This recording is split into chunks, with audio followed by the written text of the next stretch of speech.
Naga Chaitanya acting ఎప్పుడు కూడా ఏడిపించేసింది. అంటే ఒక లవ్ అంటే ఎలా ఉందో అంటే దైవ చూపించే ముందుగా హ్యాట్సెప్ చెప్పాలి. ఛానల్ చాలా బాగుంది. ఒకటి అట్లనే తర్వాత మళ్ళీ ఒక గీతాంజలి సినిమా, ఒక గీతాంజలి ఎంత లవ్ స్టోరీ ఎలా తీసిన అప్పట్లో నాగార్జున గారు ఒక లవ్ స్టోరీ అంటే ఎలా ఉండదు. ఇప్పుడున్న ఈ జనరేషన్ లో నాగచైతన్య గారు ఈ సినిమా ఒక లవ్ అనేది ఒక ఎనర్జెటిక్ గా చూపించింది. చాలా బాగుంది. 100%.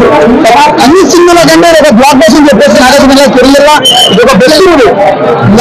లవ్ చేస్తే ఎలా చేయాలి, ఎలా సాధించుకోవాలనో చూపించింది Naga Chaitanya Sai Pallavi. That is love story. చెప్పాలని బ్యాక్గ్రౌండ్ మ్యూజిక్ చాలా బాగుంది. స్క్రీన్ ప్లే కానీ డైరెక్షన్ అని మళ్ళీ ఒక డైలాగ్ ఉంటుంది, బుచ్చి తల్లి బుచ్చమ్మ బుచ్చమ్మ అని. రాష్ట్రం మాత్రం ముందుగా హ్యాట్సెప్ చెప్పాలి. ఆ డైలాగ్ లాగా పోవాలంటే లవ్ స్టోరీకి లాగానే ఎక్కడ ఉండాలి. లవ్ స్టోరీ అంటే దట్ ఈస్ లవ్, అంతే కొంత లాగి ఉండాలి. సక్సెస్ఫుల్ అంటే లవ్ స్టోరీ అంటే అంత బాగుంది సినిమా. చెప్పనిగా మాటల్లో అది ఇన్స్పిరేషన్. మన బాగాలందరూ అడగదు బాగుందని చెప్తుంది సినిమా. సాయి పల్లవి గారు ఎలా చేశారు? సాయి పల్లవి గారు ఎప్పుడు బాగానే చేస్తారు కదా, ఇందులో ఇంకా చాలా బాగుంది. లేదండి అందరికీ బాగుంది. రాజశేఖర్ గారికి ఇంకా చాలా బాగుందండి. చిత్ర వరకు ఆయన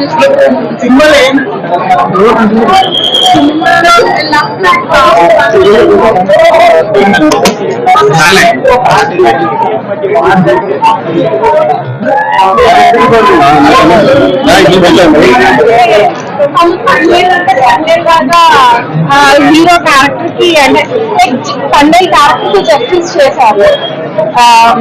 అంటే అందరినీ కాపాడి బయటకు తీసుకొచ్చే వరకు తను లాస్ట్ వరకు ఉండడం. నేను ఈ స్టోరీ చెప్పేస్తాను, మీరు ఎక్కువ క్వశ్చన్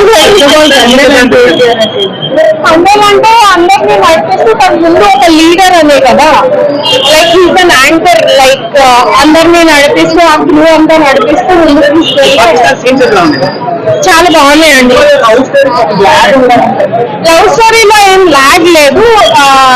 మధ్యలో మేబీ సెకండ్ హాఫ్ కొంచెం ఒక ఫ్యూ మినిట్స్ అలా ఉండేమో కానీ నాకు సినిమా ఓవరాల్ గా ఆర్ఆర్ వంట అంటే అంత